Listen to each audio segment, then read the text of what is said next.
Hey art nerds, I'm back at you with another watercolor chat and another watercolor illustration. This one is inspired by mint tea. Mint tea is delicious iced, it's delicious hot, delicious. I love eating it with or enjoying it with Middle Eastern food. Mint tea is just great. When you have an upset stomach, it's great. When you want to drink something warm and comforting and you don't want caffeine, it's great. So if you're looking for a tea-like beverage to consume, mint tea is high on my roster of tasty teas. This tea illustration set seems to have ballooned way beyond 5 illustrations. There's so many more. And I'm not complaining. I hope you guys aren't complaining. I hope you guys have been enjoying these. As I've mentioned in the other tea videos, it's always nice to relax and just like get to chit chat with you guys and just kind of talk more generally than just hit point by point by point. Although one of my wonderful patrons pointed out that they also enjoy the point by point videos. So I was thinking in the future I might hit some like really specific questions and really specific topics in a few videos just dedicated to that, and that way their questions will be answered. Hopefully they'll answer some of your questions as well, and we can keep doing the more relaxed watercolor chats. So for this illustration, I'm starting out with kind of a loose mix of Sennelier's Ultramarine Deep, and this is just to kind of place the illustration on the page. And it's an illustration of Kara holding a demi-tasse cup full of mint tea surrounded by tea leaves. And tea leaves are one of the few plants I can manage to not kill. Although a couple of succulents I've had, we bought succulents as like wedding favors, or one of the wedding favors for our wedding since we had such a small wedding. And I've managed to keep all 3 of those plants alive. So maybe my killing all of the plants streak has changed. Cross your fingers for me, because I do love plants and it's really depressing killing all of them. So for this illustration, I really want to maintain the freshness of those mint leaves. So I'm going to use a cool yellow. I think it's Aeolian, but it could be like bismuth yellow, but it's a cool semi-transparent yellow. And I'm using Holbein's Phthalo Blue, and I'm doing optical mixing, which is where your eye does the mixing for you. So instead of mixing the 2 colors in a palette and then applying that, I'm going to do a layer of Phthalo Blue, and then I'm going to do a layer of yellow, and then work from there. So one of today's hero colors is going to be Holbein's Phthalo Blue. You guys have probably figured out I really like cool blues, and I really like warm blues, but I love cool blues for painting foliage. They get a lot of use in my palette, so I have several of them. So there's Phthalo Blue, Marine Blue, and then Winsor Newton's Indigo are all very coolish blues that I use a lot when I'm painting leaves like these here. What's nice about Holbein's Phthalo Blue is it's a really pretty, kind of an intense color. Not quite as intense as Magello's Marine Blue, which can sometimes be overwhelming, but it really works well as a standalone color. So if you're painting clothing or if you're painting characters' hair, it could be a good pick. You don't have to really do a lot to it for it to stand up. I would think of it as like kind of a robust color. And for the leaves, I'm focusing mostly on capturing the form and the shadow and leaving lots of rim highlights. Since I want it to look very sunlit, I want it to look very light and very airy.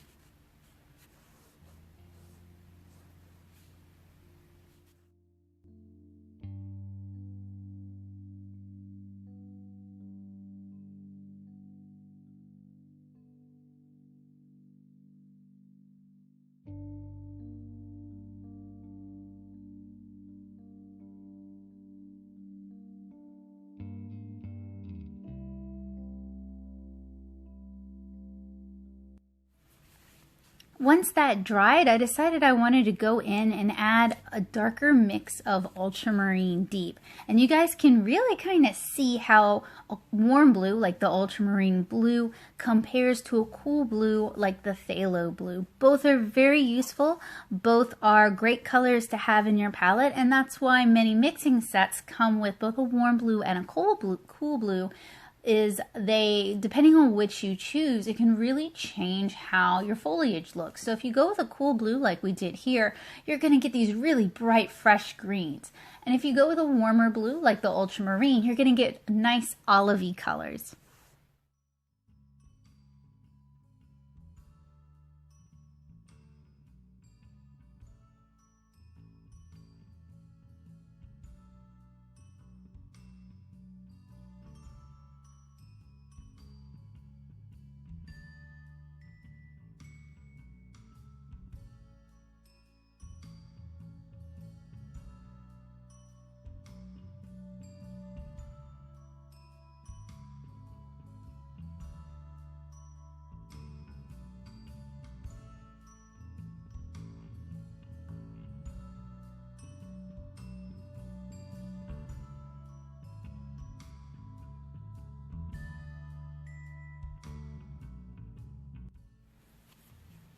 So while kind of in the middle of painting this, Joseph and I went to the DMV in Hahnville and tried to get our licenses. Joseph was able to get his. I was only able to get my registration handled. I need to go back and finish with my license. And I know there's like a million tired jokes about DMVs, but this one was particularly bad because there was only one person ahead of us, and she just wanted to look for some paperwork that she thought she might have forgotten. And they had us waiting outside for like 40 minutes before somebody popped the head out. And then she was like, hurry up, hurry up, hurry up, we're trying to close. So it was definitely nice to be able to go home and finish working on this illustration just to kind of, no, it didn't really stress me out, but just to kind of counteract that, to serve as an antidote. You know, being able to kind of slide into watercolor is such a relaxing thing. And when painting the leaves, which was done the night before, I almost fell asleep because I was listening to ASMR and painting, and it had me so lulled, I was starting to fall asleep in my chair. So for every one of these tea illustrations, when I'm applying Kara's blush, I use a blush that suits not just her skin tone, but also the tone of the illustration as well. And in this instance, I use Winsor & Newton's Scarlet Red. And I use Scarlet Red all the time, but never as really a standalone color because I don't really like it as a standalone color. It's a little bit opaque, it looks a little dirty sometimes, and there's just other reds that I prefer. But as a mixing color for oranges, for skin tones, and for blushes, I really like Winsor & Newton's Scarlet Red. See, I'm trying to decide what my second color of the day should be. And what I'll probably end up doing is talking about like 8 other colors while trying to figure out which one should have been the other color of the day. Maybe I should talk about Daniel Smith's Quin Gold, the older version. I haven't tried out the newer version, but my friend Gouache sent me a tube of the older Quin Gold since she found it at, oh gosh, it's a chain craft store that's now out of business. I got bought out by Michael's. I'm sure you guys will know in the comments below. But they were selling it there, and my friend picked up a couple tubes and sent me one. And the older Quin Gold, now I've used a lot of Quin Golds. I like Quin Gold in general. I have Holbein Quin Gold. I have Core Quin Gold. But the older version of Daniel Smith's Quin Gold. And I'd gone to a Daniel Smith lecture led by the head of the company at Plaza the year they switched over to the new Quin Gold. And the old Quin Gold used to use this gold that was not manufactured by Toyota, but they own the rights to it. So the thing about watercolor pigments is the watercolor pigment industry, in fact, the pigment industry just in general, from house paints to many makeups to art supply paint, is dictated by what the automotive industry thinks is worth mining. Since they're the biggest consumer of pigments, they can fund all of the mining, and then those pigments are later distributed and sold to smaller markets. So when Toyota decided that they were done with that Quin Gold, that meant that color is unavailable to anyone. That mineral is no longer being commercially mined. Now, maybe you can go out and mine it yourself and have your own little hoard of old Daniel Smith Quin gold. But, you know, those of us who can't go mine our own minerals to make our own old Quin gold, we're just out of luck. Daniel Smith is no longer getting those pigments, and they've since switched pigments. Now, Quin gold is also altered in a factory or in a chemical way. It's altered in a lab setting. That's part of the Quin part of it. So, you know, there is some alteration taking place to change some of the properties of the original mineral. But it's going to be a shame when I run out of that tube of old Quin gold. And then shortly after Daniel Smith ceased to sell that particular version, after they'd released the new Quin gold, you could go on eBay and you could find tubes of the old Daniel Smith Quin gold going for like $43, $50. It was like a little bit like people had lost their minds. It was more reminiscent of a collector's market than an artist's market. And I'm sure there were people taking advantage of that. I'm sure there were people who went and bought every tube and were selling them online with no intention of using it themselves. But the old Daniel Smith Quin gold is a richer Quin gold than the Holbein Quin gold, which doesn't shade as nicely. And it's a little easier to control in some ways than the core Quin gold. It doesn't get as dark as quickly.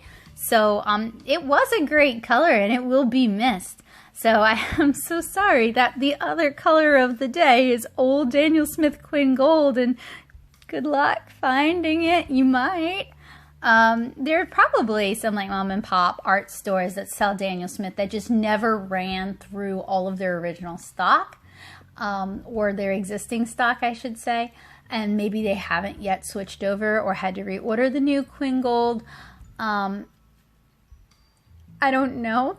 It's been a couple years, so I don't know. They may have run through that already. So that brings up a good question for the comment section today. Is there a color that a company used to make and they no longer make, and you love that color, and you found similar but not quite the same? Let me know in the comments below who made that color. What was it? It doesn't have to be watercolor. It can be any art supply. It could be nail polish. It could be makeup. Just any color that you loved and now you can't get it. And what form factor did that color come in? So we've built up a few layers of the Phthalo Blue, and now we've started to apply the cool yellow to the leaves. And you guys can see just how vibrant that is. It gives you this really fresh spring green that you're just not quite able to get if you were to pre-mix your color and then apply it. It just wouldn't be as vibrant and as beautiful, and you wouldn't necessarily get the really nice shading. And then after you've put down a couple of layers of the cool yellow, you can go back and add additional shading using the Phthalo Blue. And this is one of my favorite techniques when I'm painting leaves and I want them to be really bright and fresh and inviting. Now, mint leaves do tend to be a bit darker, more like a hooker's green, maybe even like a hooker's green with a little undersea green, depending on what kind of mint. And they often do tend to be more of a bluish green, at least in my experience. But I thought this would just be so much more spring-like and fun, while also kind of conveying this freshness that mint has. So much of illustration is not just about painting what you see, but interpreting what something is and the symbols behind it and the feeling of the thing, and then trying to convey it. So to me, illustration is often more about telling the truth, more about portraying the world than straight up photography is, because we can reinterpret things and we can adjust things just a little bit so that they feel hyper real, and the viewer will see it and instantly have a connection. And to me personally, when I look at like caricatured illustration or cartoony art or cartoons, honestly, those are more meaningful to me in many ways than realistic illustration or photography. And a lot of it is because I know the hand of the artist has gone in and interpreted things, and that there's so many more emotions put in and so much thought put in, and there's something so personal about looking at, like, let's say 2D animation, right? Like The Princess and the Frog. When you look at the pencil test, there's just such a liveliness and such a beauty to the art that you can't quite, in my opinion, this is just how I feel, you can't quite capture it with live action, and I still don't really feel like CG is there. So to me, that's what makes it really special, and that's one of the things that I really love about comics, and I really love about anime, and I really love about manga, and I really love about just animated shows in general, is you just get these moments of brilliance where the interpretation of a movement or a gesture or how the hair flows, you can tell the artist put a lot of emotion and a lot of thought and a lot of feeling into it. And I wish more people, more adults, would be willing to look at cartoony art or animated movies with those kind of eyes, to see the artist's intention, to see the love that the artist puts in, instead of just looking for straight up realism and like, well, how closely were they able to copy this thing that really exists? I mean, I have a lot of respect for people who are able to work in realism. When I was in undergrad, I was going to become a realistic portrait artist at one point in time. Boy, how far I've moved away from that. I still love cartoony stuff at the time, but for some reason I was also caught up in this notion that realism was better regarded in art communities and that I had a better chance at a career if I went really realistic. And honestly, I found it really boring. But that's just me. Some people really love it, and I'm not knocking them at all. I'm just talking from my own heart and how much I love and admire when there's some stylization and some interpretation going on, and there's a sense of humor or a sense of emotion or a sense of love used in the art. To me, it's so much more powerful when we've had a chance to kind of interpret things just a little bit. So, speaking of interpret, this watercolor illustration has moved on while I was talking about my love of stylized animation and illustration. So, for her dress, I wanted something that was more like a straightforward green. She's drinking mint tea, and I wanted the dress to kind of reflect that. So, for the most part, it was painted with a Hooker's green. I believe it's Daniel Smith's Hooker's green. And Hooker's green is a great green, useful for foliage. I use it all the time. I really like that color. Not quite as fresh, but still a really useful green. And I added some of the Phthalo Blue to paint in some shadows, and I wasn't super happy about it. So when I was painting this, it was a really humid night, and it was raining. And I do have a dehumidifier, and it was going full crank, and it couldn't keep up. I definitely did have problems with getting the paint to actually evaporate off the paper. And one of the issues that came up is sometimes working with these brushes, these are not full synthetic brushes, these are silver black velvet brushes, so they're like a synthetic and natural hair mix. They use squirrel and synthetic, so I highly recommend them. I really like them. In general, I think they're very easy to control. In general, I think they can combine the best traits of both, okay? But the evening was so wet, you guys will really see what I'm talking about in a second, it would just like glob, release all of the paint in the brush onto the paper, which made it kind of difficult to control. So you probably see me kind of dabbing off my brush onto the paper towel several times. And the reason I'm doing that is to remove some of the paint so that it's easier to control, so that it doesn't just like glob all over the paper. And then you may also see me dip a clean brush, so I rinse it out in the water, and then I kind of squeegee it on the paper towel. And then I dip that into the glob paint. And that serves several purposes, really. So that's going to suck up that extra paint, since the fibers have become accustomed to holding water, and now they're not holding water, so they want to hold water again. So they're like a sponge. They suck that up. And that removes excess water from the paper. It removes excess paint from the paper. It reduces the dry time so we can work a little quicker. You can also dab a little corner of a paper towel in to wick away excess water that way, but working with a thirsty brush allows more control. I think it's my preferred method, although I use both. I'm not really married to one or the other. So about at this point, I allowed this piece to dry overnight, and which is good because it was like the paper was getting kind of pulpy. It was just too wet. And speaking of the paper, I am painting in a Canton XL Watercolor Sketchbook. This is a cellulose-based paper, so instead of the water soaking into the fibers like it would with a cotton rag paper, it just kind of sits on the surface, which is okay on dry days. In fact, sometimes it dries too fast, but on wet days, it's like it never dries once you get your water on it. So you do want to give it time to dry out. And the next day, once I got back from the DMV, it was good humidity, actually a very beautiful September day here in Louisiana, slightly cool, a little crisp, beautiful. Fall is finally coming, maybe. Anyway, good dry times, and didn't have any of the problems that I had the night before. It allows the pigments to kind of bond, to settle onto the paper, and it also gives your brain a chance to kind of reset, and you can come back and begin working with fresh eyes. And it also keeps your paper from getting maybe chewed up from being too wet all the time.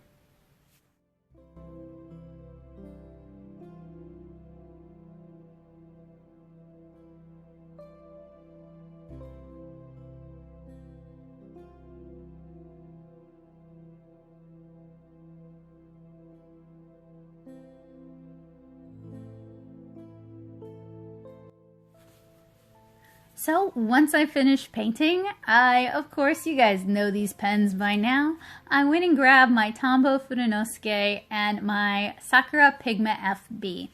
And I really like working with colored brush pens, and they can bring a lot of liveliness to your illustrations and to your paintings. Black has a tendency of kind of deadening your art, of dulling your art, because it's like a dead color in terms of ink. It can be very useful, and I use it many times. You see me using it. I was using it just now. But like on skin, for example, sometimes it can be too dark and add too much contrast, and it can kind of kill the liveliness of your watercolor or your marker art. Using colored inks, colored brush pens like these, the brush pens make it very convenient, and the fact that you're adding color, right? You're not adding black. You might be adding some additional contrast, but you're not taking away from the vibrancy of the illustration. And when I'm inking with color, I try to select colors that work well with what's already there. So for example, for Kara's skin in this one, I went with brown. For her dark brown hair, the brown won't show up at all, so I inked it with black. I also inked her eyelashes with black. For the upper rim of the cup, I inked it with blue, as well as for the shading on the leaves, I'm going to use blue. And then for where the sunlight is hitting the leaves, I used the yellow brush. And since I originally did my sketch way back at the beginning with the pink pilot color, a lot of that is kind of washed away and blended in with the watercolor. You hardly notice it. But the yellow on top of the pink is like a really nice, sunny, kind of almost an orange color, and just works really well for this illustration. So generally, if I'm inking darker green things, I'm going to use blue. If I'm inking very light yellow green things, I'll go ahead and use green with maybe some yellow. If I'm inking skin, I might use brown, I might use black, depending. I might use pink or even purple or red. So it really kind of depends on the subject matter. And I generally, for other things, try to use local color to ink if I have those colors available. So now we have the obligatory segment where I beg Tombow to add more colors to the Fudenosuke line if possible. I know this is aimed at calligraphers. I am sure they would appreciate pastels and shadow colors just as I, a comic artist and illustrator, would appreciate pastels and shadow colors. So Tombow, if you're listening, please expand your range. I'm sure many of us would be more than happy to buy them.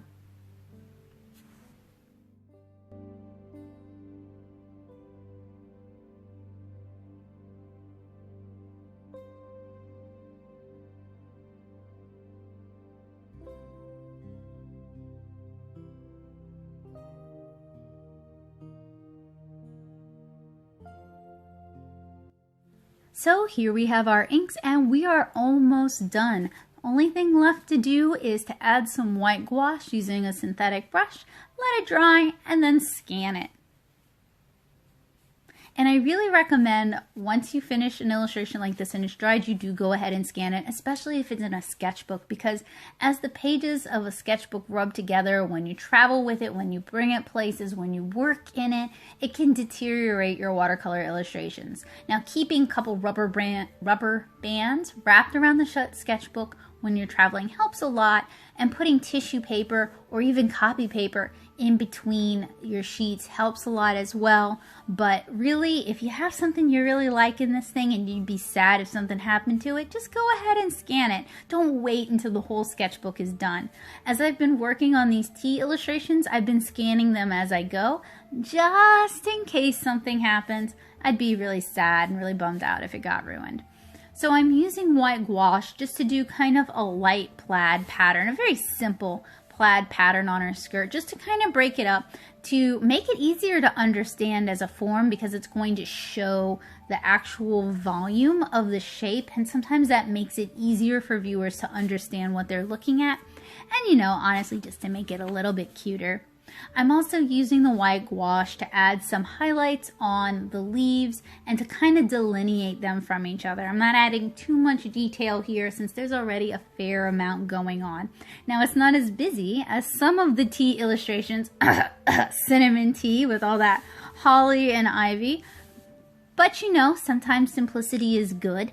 And, you know, sometimes you need simple to offset the complex. Otherwise, your palette becomes ruined and your eyes are tired because everything is the same amount of detailed and complex, and that gets boring too. It's another thing is sometimes people think adding so much detail makes it automatically better, but you need that contrast of simple against detailed. So I had a lot of fun painting this, relaxing, and chatting with you guys. Let me know if you like the more relaxed, more chatty format versus the like point-by-point tutorial format. I have videos in both, and I'm curious to hear what you guys think. It's definitely easier for me because I'm not watching the video like a hawk trying to make sure I hit every point as it happens. I can just kind of chit-chat with you guys and open up and let you guys into my world and share a little bit more about myself, which is really nice. If you enjoy these less formal sort of things, I highly recommend you hang out with me on Saturday nights during my Power Hour art streams. I do art workshops, I do tutorials, sometimes I answer questions, I frequently do drawing requests, and it's just generally a good time. I always announce the upcoming stream, usually Wednesday or Thursday, on my community tab, so you might want to check there if you're interested. Or you can come hang out with me in my Discord server, the Paintbox. I'll put a link down in the description below. But it's an art-centric Discord server where artists talk about their favorite art supplies, share their art, and just generally geek out about how much fun art supplies are. So I hope you guys have a wonderful day. I hope this was inspiring for you guys, and I'll see you soon. Bye!